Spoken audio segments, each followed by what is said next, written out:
नमस्कार. आकाशवाणीच्या सर्व श्रोत्यांचं मनपूर्वक स्वागत. मंडळी, अर्थशास्त्रात एक वाक्य खूप प्रसिद्ध आहे. भांडवलापेक्षाही महत्त्वाचा असतो तो म्हणजे आत्मविश्वास. आज आपण जेव्हा ग्रामीण महाराष्ट्राच्या सक्षमीकरणाबद्दल बोलतो तेव्हा डोळ्यासमोर उभी राहते ती म्हणजे बचत गटांची एक मूक पण क्रांतिकारी चळवळ. घराच्या उंबरट्याबाहेर पाऊल टाकताना संकोचणाऱ्या हातांनी जेव्हा बँकेचे व्यवहार सांभाळायला सुरुवात केली तेव्हा खऱ्या अर्थानं अर्थशास्त्रानं गावकुसापर्यंत प्रवास केला. पण हा प्रवास केवळ जमा आणि खर्च इतकाच मर्यादित आहे का, की त्यामागे ग्रामीण अर्थशास्त्राचं एखादं मोठं सूत्र दडलेलं आहे? हेच विज्ञानाच्या आणि अर्थशास्त्राच्या नजरेतून समजून घेण्यासाठी आज आपल्या स्टुडिओमध्ये उपस्थित आहेत एक मान्यवर व्यक्तिमत्व, जे फोंडाघाट येथील कला वाणिज्य महाविद्यालयात अर्थशास्त्राचे प्राध्यापक म्हणून कार्यरत आहेत. पण त्याही पलीकडे जाऊन अर्थशास्त्र विषयाचे गाढे अभ्यासक, ग्रामीण जनजीवनाच्या आर्थिक नाडीचे उत्तम परीक्षक म्हणून ज्यांची ओळख आहे असे प्राध्यापक बालाजी सुरवसे आज आपल्यासोबत आहेत. सर, आकाशवाणीच्या या विशेष संवादात आपलं मनपूर्वक स्वागत. धन्यवाद. सर, तुमची बालपणीची पार्श्वभूमी काय होती? एका ग्रामीण भागातून अर्थशास्त्राचे गाढे अभ्यासक आणि प्राध्यापक होण्यापर्यंतचा तुमचा हा प्रवास कसा होता? सर, माझं बालपण हे आताचा जो धाराशिव जिल्हा आहे त्यामध्ये आंबेवाडी हे मूळ गाव आहे माझं. त्या ठिकाणी माझा जन्म झाला आणि माझं जे प्राथमिक शिक्षण आहे ते जिल्हा परिषदेच्या शाळेमध्ये झालेलं आहे. त्यानंतर मी 1999ला माझ्या मूळ गावामध्ये असताना सुद्धा बचत गटाचा आणि माझा तसं चांगला जवळून संपर्क आलेला आहे. यानंतर मी या महाविद्यालयामध्ये जॉईन झाल्यानंतर सुद्धा विद्यार्थ्यांना घेऊन इथं फोंडाघाटमध्ये सुद्धा अनेक बचत गटांची स्थापना केली आणि तेव्हापासून त्यावेळचे जिल्हा बँकेचे आणि राज्य बँकेचे अध्यक्ष शिवरामभाऊ जाधव यांच्या मार्गदर्शनाखाली आम्ही सिंधुदुर्गातल्या वेगवेगळ्या गावांमध्ये अशा पद्धतीनं बचत गटांच्या उन्नतीसाठी आम्ही प्रयत्न केलेले आहेत. डॉक्टर सुरवसे सर, लोक म्हणतात बचत गट म्हणजे भिशी आणि लोन घेण्याचे साधन, पण अर्थशास्त्राचा शिक्षक म्हणून तुम्ही याला सूक्ष्म आर्थिक शक्ती का म्हणता? खरं म्हणजे बचत गट म्हणजे हे भिशी नाही आहे, तर हे एक ग्रामीण अर्थव्यवस्थेचं मायक्रो इंजिन समजलं जातं. भारतामध्ये जवळपास 80 लाखाहून अधिक बचत गट कार्यरत आहेत आणि आज सध्याला हजारो कोटींची उलाढाल या बचत गटांच्या माध्यमातून आपल्याला दिसून येते आहे. एकत्रित जर बचत बघितली याची तर 50,000 कोटीपेक्षा अधिक बचत ही या बचत गटाच्या माध्यमातून झालेली दिसून येते आणि ग्रामीण भागाच्या GDP मध्ये सुमारे 7 ते 8% योगदान हे या बचत गटाचं असल्याचं आपल्याला दिसून येतं. त्यामुळे याला भिशी न म्हणता खरं तर हे मायक्रो इकॉनॉमिक युनिट्स किंवा एक मायक्रो इंजिन ह्या ग्रामीण अर्थव्यवस्थेचं आहे असं त्याला म्हणावं लागेल. सर, ही ग्रामीण भागाची मानसिकता असते आणि त्यामध्ये ग्रामीण भागातील महिलांना घराबाहेर पडून आर्थिक व्यवहार करण्यास सुरुवात करताना सुरुवातीला कोणते मानसिक अडथळे त्यांच्यासमोर येतात? बचत गटाच्या माध्यमातून ज्या महिला आपले आर्थिक सक्षम होताना आपण पाहतोय त्या हे जे ट्रान्सफॉर्मिंग आहे याच्यामध्ये अनेक चॅलेंजेस महिलांसमोर आपल्याला दिसून येत आहेत. कारण आपल्या कित्येक वर्ष भारतामध्ये आपण चित्र पाहिलेलं आहे, चूल आणि मूल एवढंच महिलांचं कार्यक्षेत्र असलेलं दिसतंय. आणि आज या 21व्या शतकामध्ये प्रत्येक क्षेत्रामध्ये स्त्रिया पुढे येत आहेत. तशाच पद्धतीनं महिला बचत गटाच्या माध्यमातून आज खूप महिला यामध्ये सक्रिय सहभागी आहेत. आता यांच्या ज्या प्रमुख काही अडथळे आहेत त्यामध्ये आपल्याला असं दिसून येते की सर्वात पहिल्यांदा असतो तो म्हणजे आत्मविश्वास, कॉन्फिडन्स यांच्यामधला, की त्यांना असं वाटतं की आपण या बचत गटांमध्ये गेल्यानंतर किंवा एखादी जबाबदारी अध्यक्ष असेल, सचिव असेल किंवा अन्य त्यामध्ये जे काही त्यांना दिलेले की हे मी करू शकेन का, ही सगळ्यात पहिल्यांदा त्यांच्यामधला जो आत्मविश्वास आहे हा सुरुवातीला आपल्याला थोडा कमी असल्याचा दिसून येतो. दुसरी समस्या असते ती म्हणजे अपयशाची भीती, की एखादा निर्णय जर त्यांनी घेतला आणि तो जर चुकला त्याच्यामुळे त्याचा काही परिणाम त्यांच्या ह्याच्यावरती होईल का, अशा पद्धतीनं त्याच्याबद्दल सुद्धा ते एक सतत मनामध्ये भीती असल्याचं दिसून येतं. परंतु काम करत असताना पुढे पुढे यश मिळत असताना त्यांचा आत्मविश्वास आणखीन वाढतो. जे काही सामाजिक आपण बघतो तो एक आपल्याला त्यांच्यावरती सामाजिक दबाव, महिलांना घराच्या बाहेर जात असताना काही लोक बोलतील का किंवा असं काय होईल का. काही वेळेला बऱ्याचशा महिलांना जसं पुरुष सगळे आर्थिक व्यवहार सांभाळत असतात तेवढं ज्ञान महिलांना असतंच असं नाही. तर ते सुद्धा बाब आपण विचारात घेतोय की बँकिंग व्यवहार कसे चालतात, कर्ज कशी घ्यायची, त्या सगळ्या गोष्टी असतील. बऱ्याचशा महिलांचं पुरुषांवरती अवलंबित्व असलेलं असतं आणि आता या ठिकाणी गेल्यानंतर त्या स्वतःच निर्णय घेत असतात. तर या दृष्टीने महिलांचं जे त्यांच्या मनामध्ये जी काही भीती आहे किंवा जी काही मानसिक अडथळे आहेत ते हे असल्याचं आपल्याला दिसून येतं. सर, कौशल्य विकास व्हायला पाहिजे, तर बचत गटांमुळं महिलांमध्ये व्यवस्थापन कौशल्य, मॅनेजमेंट स्किल कसं विकसित करता येईल? खरं तर मला असं सांगायचं की हे जे बचत गट आहेत हे अतिशय उत्कृष्टरित्या त्यांचं मॅनेजमेंट आहे असं माझा जो अनुभव आहे तो मला दिसून आलेला आहे. कारण त्याचं असं आहे की त्यांचं प्लॅनिंग जे आहे त्या दर महिन्याला त्यांच्या बैठका घेत असतात. त्यांचं जे काही बचतीचं लक्ष आहे, ध्येय आहे, ते साध्य करत असतात. कर्ज वाटपाचं त्यांनी जी ठरवलेली पॉलिसी आहे, या सगळ्या ज्या काही योजना असतात त्या महिला बचत गटाच्या माध्यमातून, प्लॅनिंगच्या माध्यमातून त्या करत असल्याचं दिसून येतं.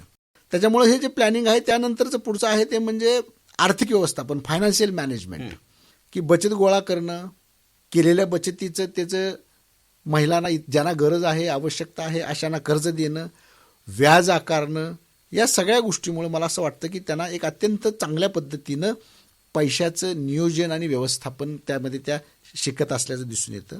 त्याचबरोबर त्यांच्यामध्ये नेतृत्व गुण, ज्याला आपण लिडरशिप स्किल म्हणतो, म्हणजे एखादी महिला बचत गटाचे अध्यक्ष होते, कोण सचिव होतं, कोण कोषाध्यक्ष होतं, म्हणजे अशा जबाबदाऱ्या सुद्धा या महिला कुठल्याही मॅनेजमेंटचं ट्रेनिंग नसताना, शिक्षण नसताना, फारसं शिक्षण न शिकलेल्या महिला, अडाणी महिला सुद्धा त्या गटामध्ये आल्यानंतर त्या अध्यक्ष म्हणून यशस्वीरित्या काम करताना दिसून येत आहेत.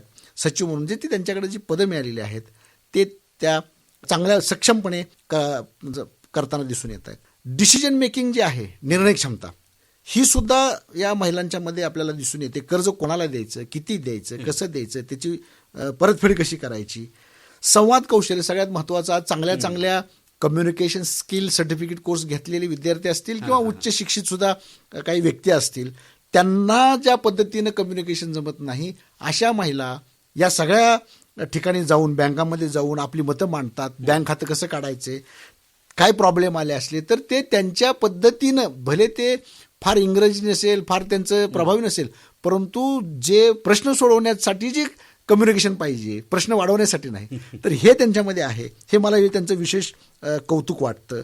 त्यानंतर जे बचत गटांचं जे काही रेकॉर्ड असतं त्याच्यामध्ये जे काही वेगवेगळ्या त्यांच्या ठेवी ठेवल्या जातात किंवा जे नोंदी ठेवल्या जातात, त्याची सुद्धा नोंद मी बऱ्याचशा बचत गटांकडे पाहिलं तर एकदम चांगल्या पद्धतीनं त्यांनी सुद्धा ती ठेवलेली आहे. त्याच्यामुळे मला असं वाटतं की हे जे बचत गट आहेत ह्यांच्यामध्ये अतिशय चांगल्या पद्धतीनं एक टीम वर्क, टाईम मॅनेजमेंट, म्हणजे सगळे मी मॅनेजमेंट आता सांगितलं तुम्हाला, फायनान्शियल मॅनेजमेंट आहे. त्याचबरोबर त्यांचं टाईम मॅनेजमेंट सुद्धा फार चांगलं असतं. टाईम मॅनेजमेंट का चांगलं आहे तर त्यांना एकाच वेळेला अनेक जबाबदाऱ्या पार पाडायच्या आहेत. घरातली कामं, गृहिणी म्हणून तिला घरातलं सगळं काम करायचंच आहे, त्याचबरोबर तिला गटाचं काम पण करायचं आहे आणि ती एखादा व्यवसाय करत असेल तर त्या व्यवसायासाठी सुद्धा तिला वेळ द्यायचा आहे. म्हणजे मॅनेजमेंट केलेली व्यक्ती काय करते तर याच गोष्टी मॅनेज करत असते, परंतु कुठल्याही पद्धतीचं व्यवस्थापन कौशल्य न शिकलेल्या महिला, खरं तर ह्यांच्याकडून ह्यांना आपल्याला सारख्या बऱ्याचशा यांना शिकण्यासारखं बरंच आहे की कामाचं एक नियोजन, उत्कृष्ट नियोजन या चांगल्या पद्धतीनं करतात. त्यातल्या बऱ्याचशा महिला चांगल्या उद्योजक आहेत, आपल्याला पाहायला मिळतं. त्याच्यामुळं मी असं म्हणेन की बचत गट म्हणजे ग्रामीण महिलांसाठी एक मॅनेजमेंट ट्रेनिंग इन्स्टिट्यूट आहे. म्हणजे एखाद्या ग्रामीण भागामध्ये एखादा बचत गट आहे, हेच त्या गावचं मॅनेजमेंट ट्रेनिंग इन्स्टिट्यूट आहे. त्याच्याकडे त्या दृष्टीने सर्वांनी पाहायला हवं असं मला वाटतं. नाबार्डच्या अभ्यासानुसार असं दिसून आलेलं आहे 60%, 60% महिला ह्या बचत गटामध्ये आल्यानंतर त्यांच्या अंगांमध्ये नेतृत्व शैली विकसित झालेली आहे, त्याच्यामुळं बचत गट एक छोटंसं लहानसं मॅनेजमेंट स्कूल आहे असं म्हटलं तर ते वावगं ठरणार नाही. सर, खऱ्या अर्थाने ही बचत गट जे आहेत ते मॅनेजमेंट स्किल फुल असणारे बचत गट आहेत. आता बँकांकडे गहाण ठेवायला काही नसतानाही केवळ गटाच्या विश्वासावर कर्ज मिळवणं हे बँकिंग क्षेत्रातलं मोठं परिवर्तन आहे का? नक्कीच. हां. कारण जसं वेगवेगळ्या क्षेत्रांमध्ये आज इनोव्हेशन होत आहेत, रिव्हॅल्युएशन होत आहेत, त्याच पद्धतीनं बँकिंग सेक्टर सुद्धा याला अपवाद ठरलेलं नाही.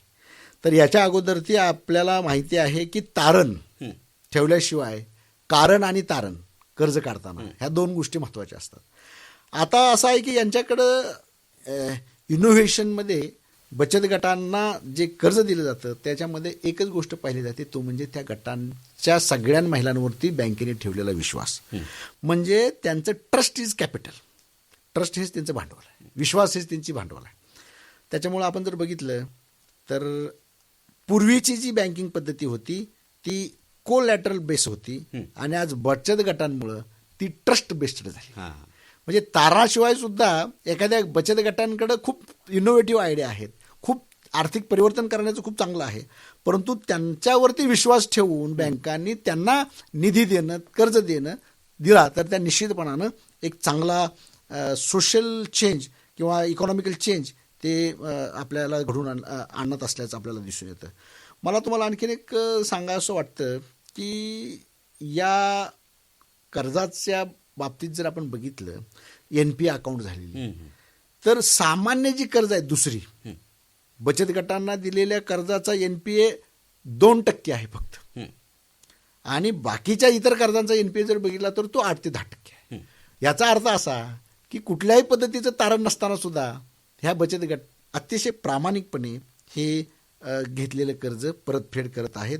त्याच्यामुळं विश्वासावर आधारित असं एक शाश्वत मॉडेल हे आपल्याला पाहायला मिळतं. विश्वासाचं सूत्र खऱ्या अर्थाने हे बचत गट आपल्यापर्यंत पोहोचवण्याचं काम करत असतात. सर, सिंधुदुर्ग जिल्ह्यात तुमच्या पाहण्यात असा एखादा गट आहे का ज्यानं अगदी शून्यातून सुरुवात करून आज लाखो रुपयांची उलाढाल त्यांनी केली आहे? हो, असे खूप बचत गट आपल्याला पाहायला मिळतात. खरं तर बचत गटाचा उद्देशच तो आहे की या आर्थिकदृष्ट्या ज्या दुर्बल कमकुवत घटकातील महिला आहेत त्यांनी एकत्र यायचं आणि एकत्र येऊन सर्वांच्या हितासाठी, सर्वांच्या भल्यासाठी आपण हा गट स्थापन करायचा आहे. मी तुम्हाला आपल्या सिंधुदुर्ग जिल्ह्यातलंच वेंगुर्ल्यातलं स्वामिनी महिला बचत गट आहे, ज्याला आपण मँग्रोव्ह टुरिझम मॉडेल हे नावानं ओळखलं जातं, म्हणजे कांदळवन ज्याला आपण मराठीमध्ये असं म्हणतो, की सुरुवातीला अतिशय कमी भांडवलामध्ये, म्हणजे कोणत्याही प्रकारचं फार मोठं भांडवल नव्हतं, फक्त कल्पना यांच्याकडे होती. 8-10 महिलांनी 2017 साली हा गट स्थापन केला आणि पर्यटनातून या महिला, म्हणजे कांदळवन सफारी याच्यातून या महिला आज लाखो रुपयांची उलाढाल करत आहेत. या महिला बचत गटाची नोंद ही आपल्या UNDPनं सुद्धा घेतलेली आहे. UNDPनं या गटाला रोल मॉडेल म्हणून घोषित केलेलं आहे.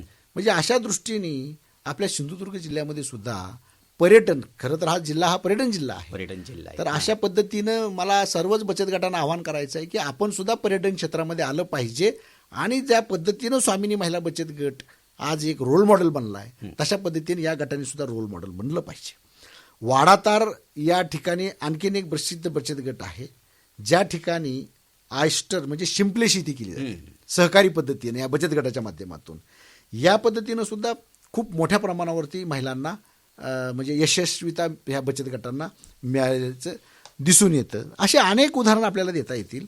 आपल्याच जिल्ह्यामध्ये होमस्टे असणारे बचत गटांचे होमस्टे आहेत, त्याच्यामुळं या महिलांना बऱ्यापैकी घर सांभाळून बऱ्यापैकी वार्षिक उत्पन्न यांचं वाढलेलं दिसून येतं. तर अशा पद्धतीनं आपल्या जिल्ह्यामधल्या वेगवेगळ्या बचत गटांचं उत्पन्न अतिशय लाखाच्या वरती गेलेलं दिसून येतं. सर, अनेकदा बचत गटांमध्ये अंतर्गत मतभेद होतात.